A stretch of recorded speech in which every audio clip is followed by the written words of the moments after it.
that piece where I'd moved classroom year after year. We'd had 2 Ofsted inspections in that time. We had moved house on a personal level. I had 2 young children at home, and I just felt exhausted constantly. I just didn't feel like anybody was benefiting. I felt tired. I wasn't enjoying the job.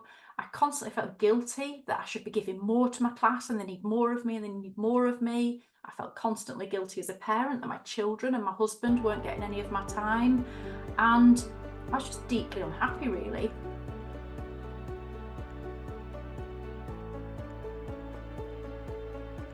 Hello, my name's Jenna. I'm an online primary tutor, and today I'm talking to Joanne from Primary Tuition Ltd about how to quit teaching and become a tutor.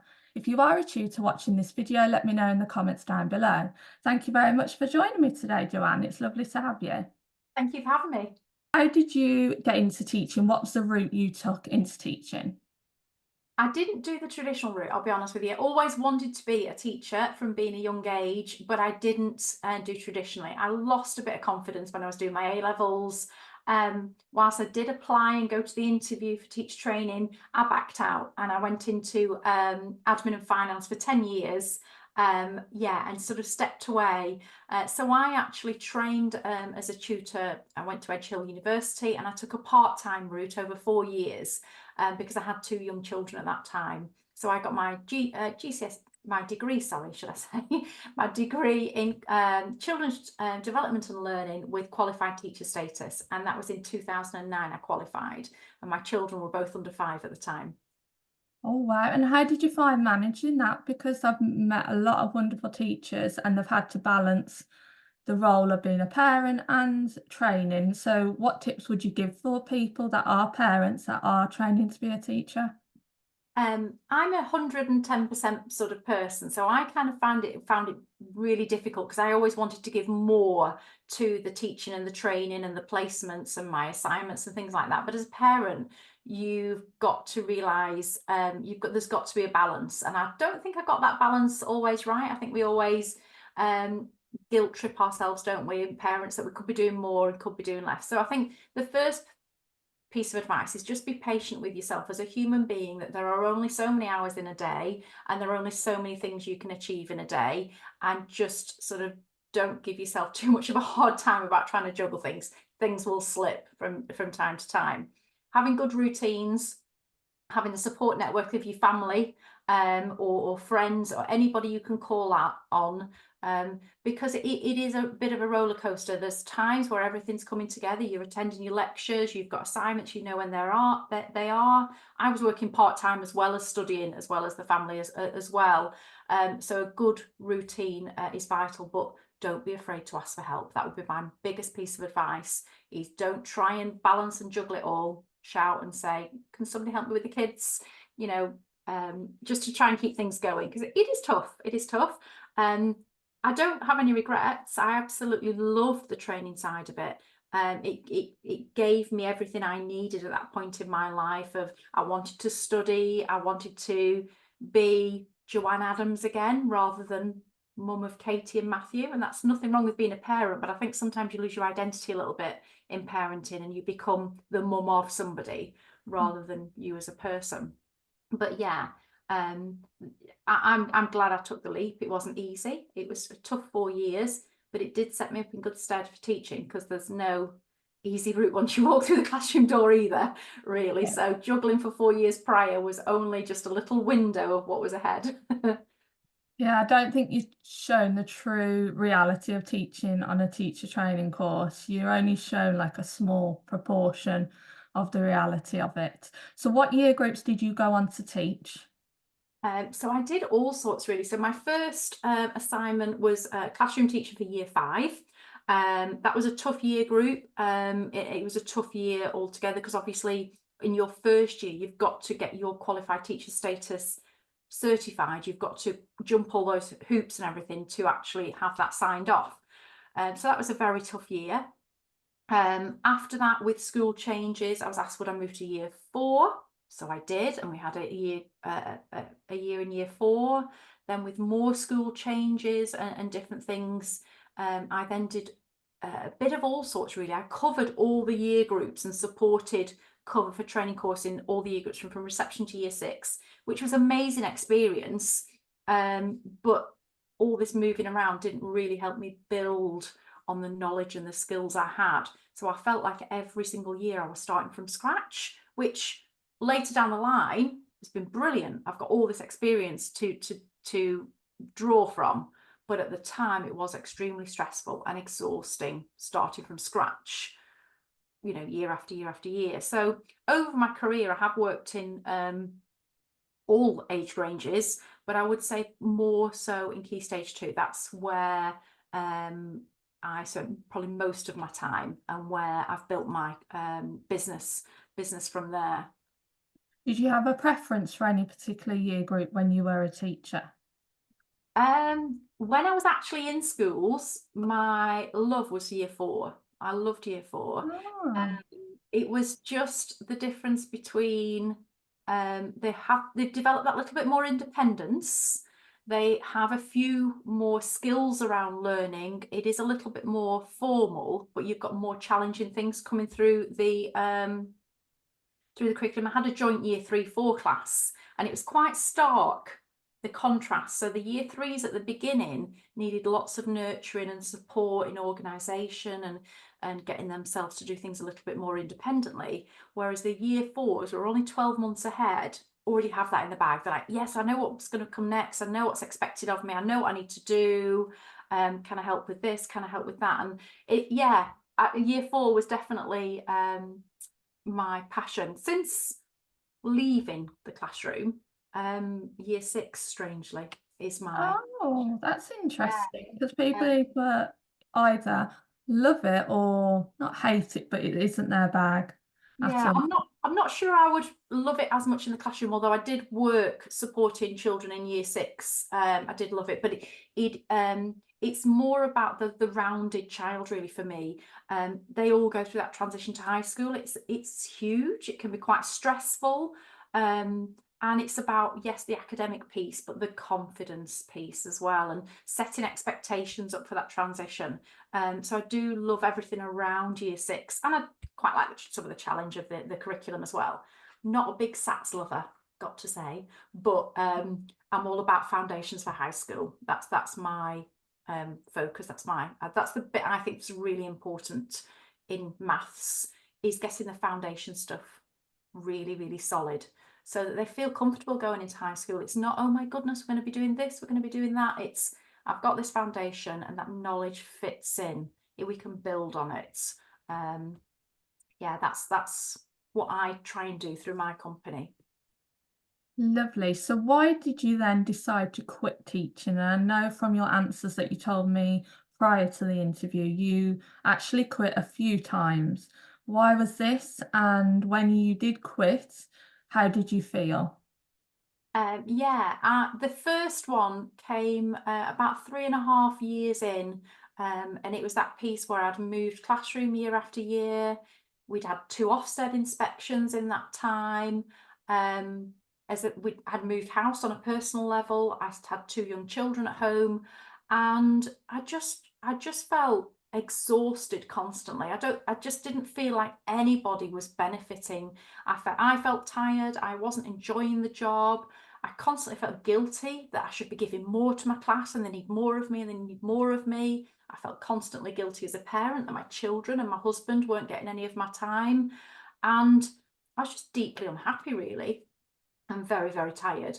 So I stepped away and went to be a teaching assistant, and absolutely loved being a teaching assistant.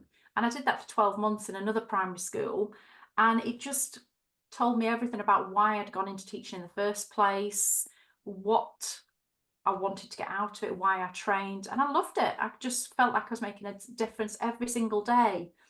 And people at that school said to me, Jo, why are you being a teaching assistant? You're a trained teacher. Why are you doing that? Because we know there's a huge gap between teaching assistant pay and teachers pay. And as a teacher, I couldn't have done my job without some amazing teaching assistants supporting me. So it is really, really important role. So I did. I took the leap, and I took another classroom teacher job, year 3, year 4, in another school. the same old thing happened.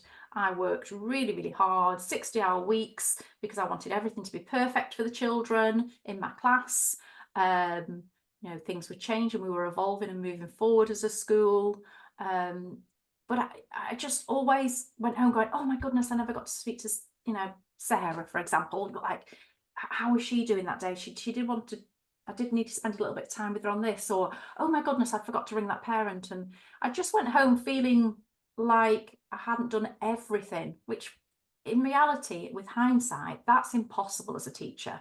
You can't, you have to accept that there's only so many hours in a day and you can only do your best. But that's a really bitter pill to swallow for a perfectionist. And I burnt out. I just burnt out. I had, my energy was rock bottom. I was deeply unhappy. I was really exhausted. And again, I wasn't spending any time with my family. And I just thought, I can't do this. I just can't do this. I can't do this anymore. So I left for a second time and went to be a teaching assistant supporting year 6 intervention. And I absolutely loved it. At that point was when I thought I also need to set up another income. If I'm going to be a teaching assistant on a long time basis, I need to supplement my income in some way. So there, and then that's when the tuition company was formed. So I just did it part-time alongside my teaching assistant role, and I absolutely loved it. And in the end decided to stick with tuition full-time and left that teaching assistant role. I think it was 2 years, 3 years, something like that. And then a primary school down the road that I'd loved had this part-time position as a teaching assistant. So I did the part-time bit. And then it was, oh, we need somebody to cover this class. Would you just, yes, of course I will. And before I knew it, I was back in the school teaching again. So yeah, the yes in me is probably one of my weaknesses. I'm not very good at saying no, but I would say I've developed that, because in business you have to develop, you have to make decisions that are not always what you want to do, but you know what you can manage, what you can say yes to. So I've become very I've become much better at saying no, although it doesn't always feel comfortable. But yeah, so the pandemic was the final bit for me. I was working in a school part-time, just covering reception 1 day a week, helping out with a little bit of phonics and things in school. And obviously we had the pandemic hit, and I was teaching online, went straight online, did all my little classes online. But for me, I knew I couldn't step back into a school at that point, because we had bubbles, didn't we, of classrooms.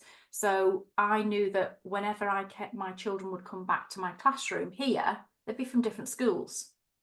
And then if I'm going to another classroom with a bubble, so in the end, it was just impossible. There was no way I could work in a school and carry on my business. So it was a much easier decision to make for me. It was forced rather than choosing. I do have that love of working with children and colleagues and wanting to make a difference. But I know that this is what I was meant to do. I was meant to tutor and support on an intervention basis rather than the classroom, because a perfectionist in a classroom is never going to feel fulfilled.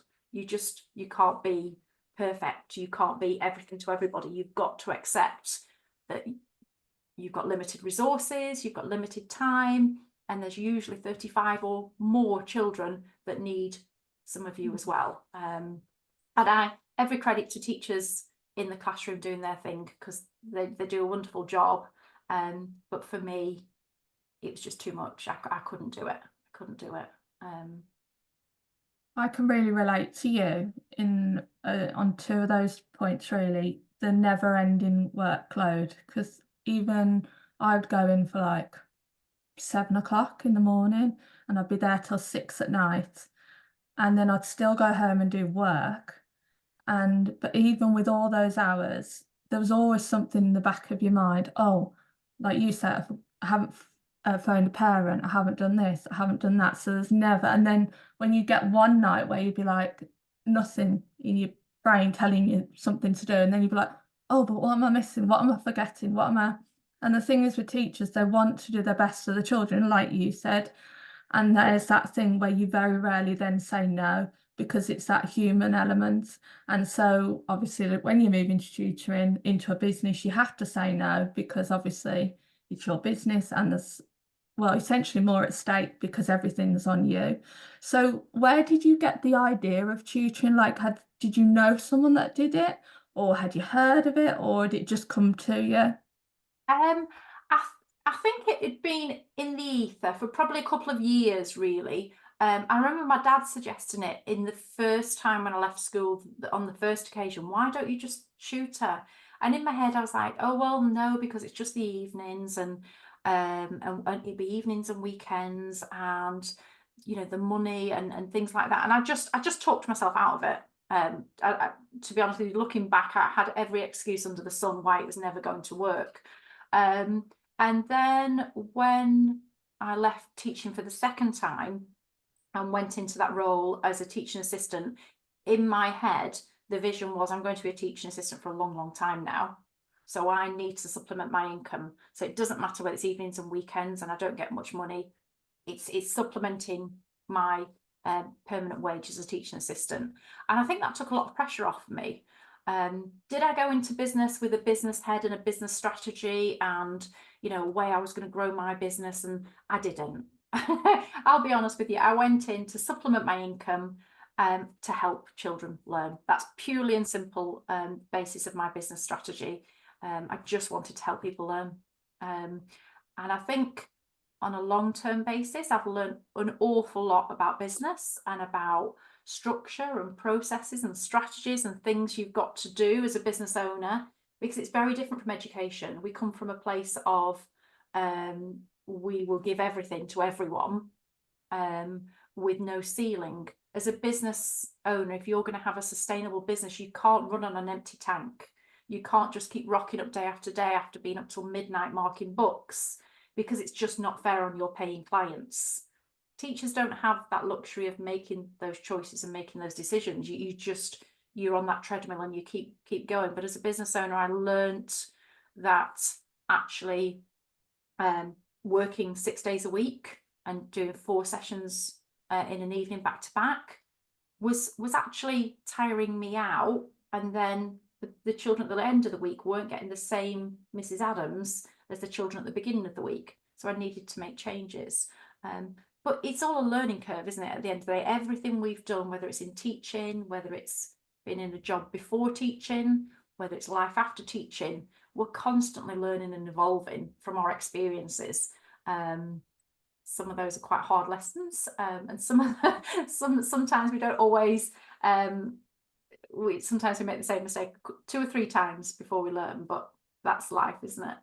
Yeah, definitely. So if we go to the start of your tutoring journey, then was it face-to-face? Was it online? Was it a mixture of both? Obviously it was like after school, because obviously you're working in the daytime. So how was it in the very, very beginning? So in the beginning, which was 2015, was when I started tutoring. I joined an agency and I travelled around to people's houses. And I did that for a while. And then people started to recommend me. And I kind of thought, oh my goodness, I'm dashing around in the car from house to house. And I felt like a traveling salesman. I just felt like I had bags and bags, and I was turning up to people's houses. And then sometimes the area in which we were to work and learn wasn't always really conducive. And obviously, because you're in somebody's home, you don't have that control around that learning area and learning environment. So I quickly made the decision, it's probably within the first 12 months, that I needed to tutor from my home, so that I had some control around the learning resources I had to hand, the environment, and also maximise my time, because that window's quite small between them finishing school and needing to go to bed, so that they're bright, they're rested and bright and early for the next day. So I then went to offer tuition from my dining room. So everybody would knock on my front door, and then I'd bring them into my dining room, and we would tutor from there for a long time, probably 3-4 years. And I just remember sort of the cooking was on in the background, and I'm thinking, oh my gosh, what are they making for tea? I don't want the children to be smelling all these strong flavours and things and putting them off their learning. And I did yearn for some separation between work and home. COVID struck, and obviously we went online overnight. I was very lucky in that one of my students had moved to Hong Kong in September 2019. And they said, would you carry on tutoring us? And will you give this online thing a go? And I was like, well, I've no idea what to do online, but we can try. So we did stumble, and bless her, this parent was really patient with me. We did stumble around trying to get learning going and things. And after a couple of different packages back then, we stumbled across Zoom. So by about October 2019, we'd absolutely nailed Zoom. And obviously in Hong Kong, as the week went by, there was whisperings, and then there was sanctions, and then they shut down in the January. So I could actually see what was going to happen here, because it was all happening before my eyes over in Hong Kong. Hong Kong schools, well, I'm talking generally, the Hong Kong schools I knew about and what they were providing in terms of their learning was phenomenal. So I, through my students, learned all about this different software that was available, like Google Classroom, Seesaw Learning. There was all sorts out there. I was like, oh, wow, gosh, you can do this, and you can do this, and you can do this. So I had time to faff about, really, for about a month before we locked down. And then literally the 23rd of March, it's like, that's it, we're online. Fair, actually, I think we might have gone to online learning a week before we actually officially locked down. I think that might well have happened. I can't fully remember, but it was either a week before or on the date. That's it, we're online, because we can't risk children from different schools coming into one environment and, you know, all that possible germ transfer. So yeah, we went online. Everybody stayed with us. We didn't lose anybody. And obviously during the day, I was offering other things as well. So lots of parents came to me very frustrated, going, oh, there's nothing going on at school at the moment, or you know, they can't, they're in a class of 30 in the Zoom class and they can't hear what the teacher's saying, or all sorts of things. And it was really hard for teachers. I'd had months to faff about and learn all this stuff. They had minutes. Like, it was, you're going online tomorrow. So it's no criticism of schools, it's just a fact that you need time to get all these things together. And so yeah, it really opened my eyes, because our children loved learning online and they did amazingly well online. So we then had this model. I didn't open my classroom again. This is my little garage, by the way. It's my garage. I think was it after COVID or before COVID? It was around about that time, strange. Yes, it was before COVID, because we had a month in here, and then it was like, gosh, we spent all this time and money making this classroom, and then it shut.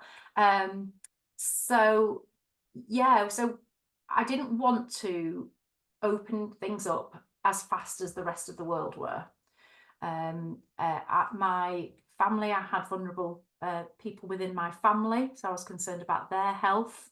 I was concerned that I tutor children from lots of different schools, so there's that, you know, bringing possibly the virus from one school to another, and obviously we had these bubbles. So I really resisted it, really resisted opening my doors. I couldn't even tell you when it was. It might have been 12 months before I even opened my doors again.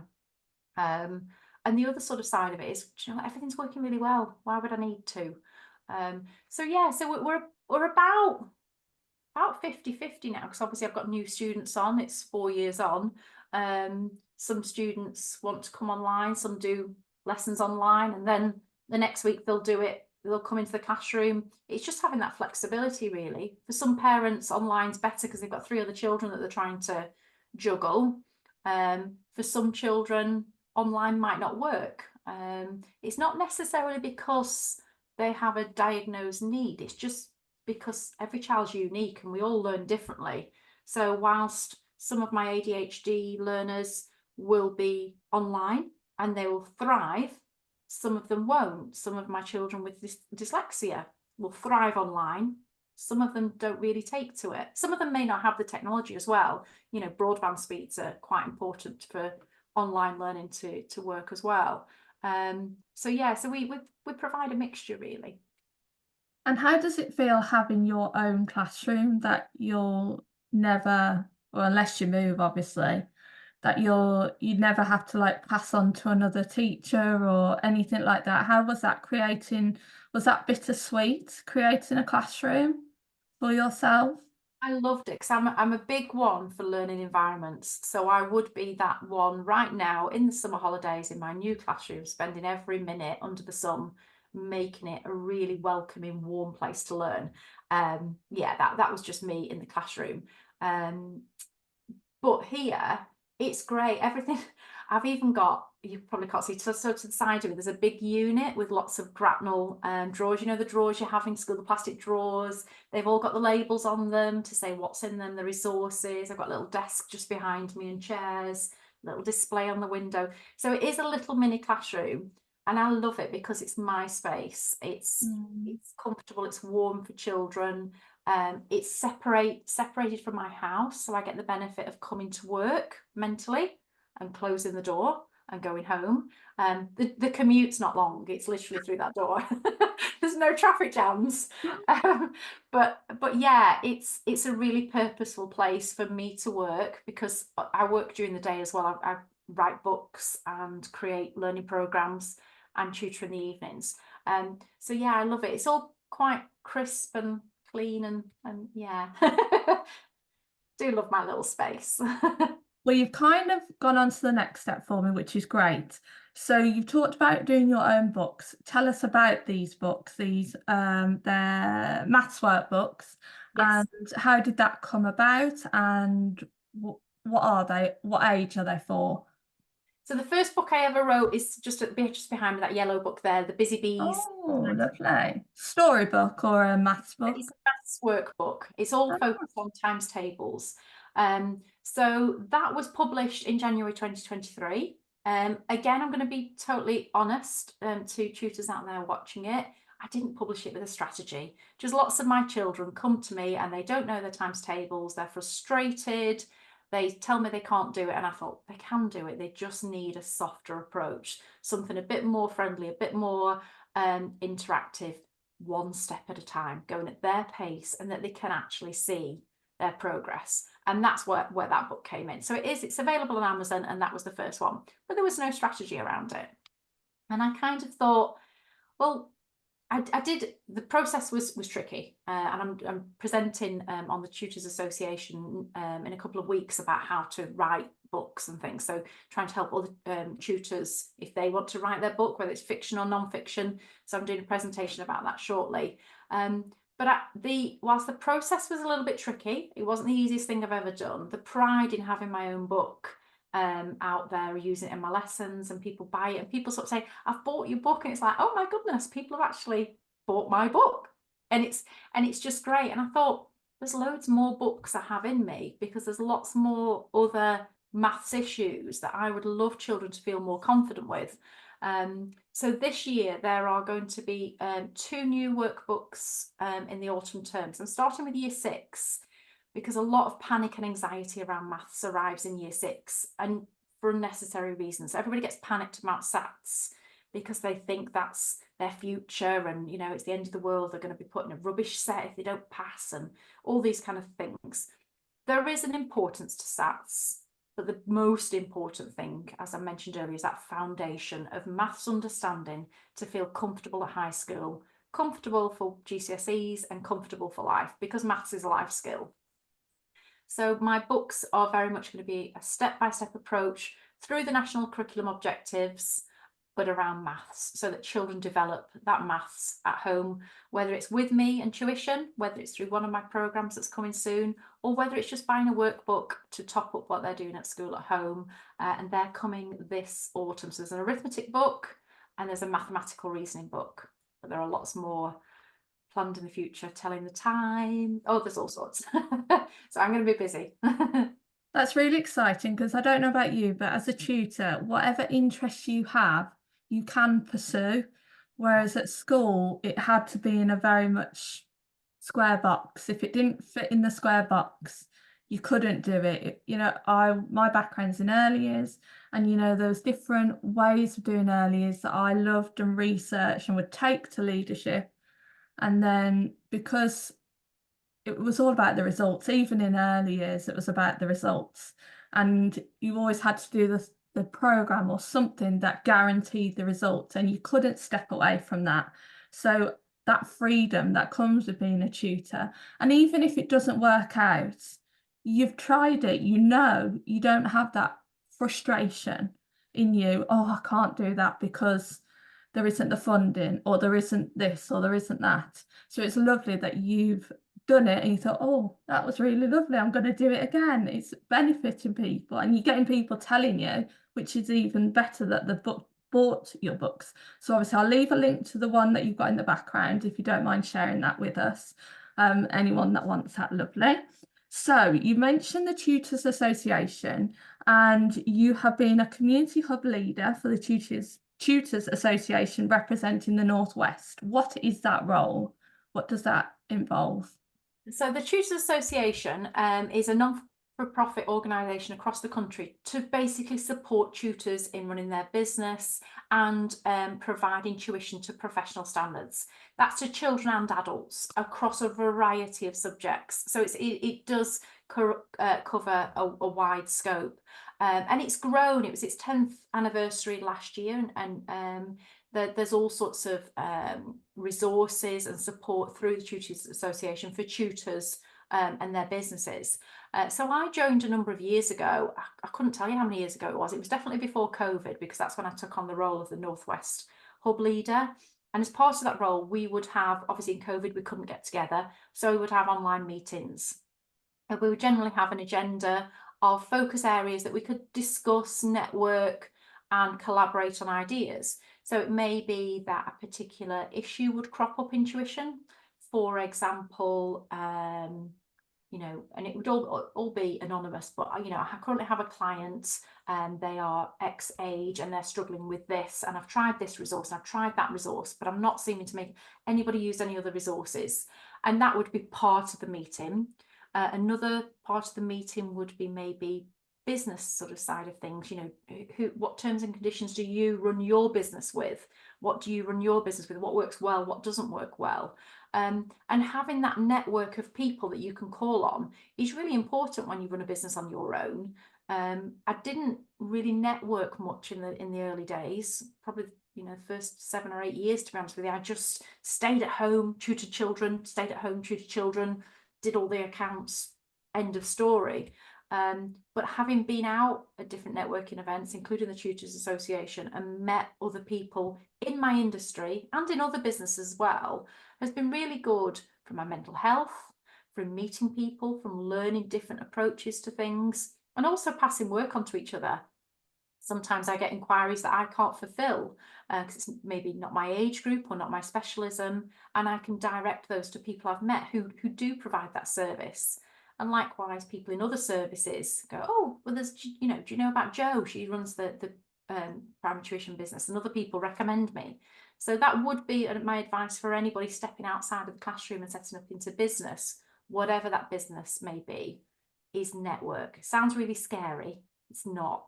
I know we don't do it in education really, but it's just meeting other business owners and talking about personal level, how your business is fitting into the bigger picture, and on a business level. And there's so much to be gained from it. That would be a really important recommendation.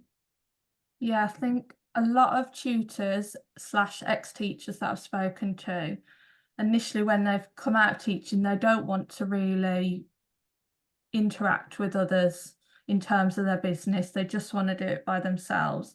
And I think they just need to build up that confidence again, to trust other colleagues, to be okay communicating with other colleagues, and know that they're not after you and all that kind of stuff that comes, especially if you come from a toxic school. And it is building that confidence up again, because the tutoring community, I found, have always been very easy to talk to, very friendly, will cheer you. And it's been really, really nice. So if you are a new tutor starting out, please reach out to tutors such as myself or Joanne or whoever, really, because it can be scary when you leave teaching, especially. And especially if you've known for your career that that's what you were going to do forever, if that's what you thought you were going, and then stepping away is terrifying. sometimes it can be for some people. So it's been lovely chatting to you. So just to finish off, where can people find you and what are you currently offering at this moment in time? So at the moment, I provide one-to-one tuition in maths, verbal reasoning and 11+ preparation. This autumn sees the launch of my 2 workbooks, maths workbooks that I mentioned, and there's also going to be Year 6 learning programs as well. So you can find me on Instagram, Facebook, Pinterest. There's also a YouTube channel launching with some mini maths videos too, but www.primary-tuition.co.uk. That's brilliant. Thank you so much for sharing your information, and I'll leave it down below in case anyone wants to get in touch with you.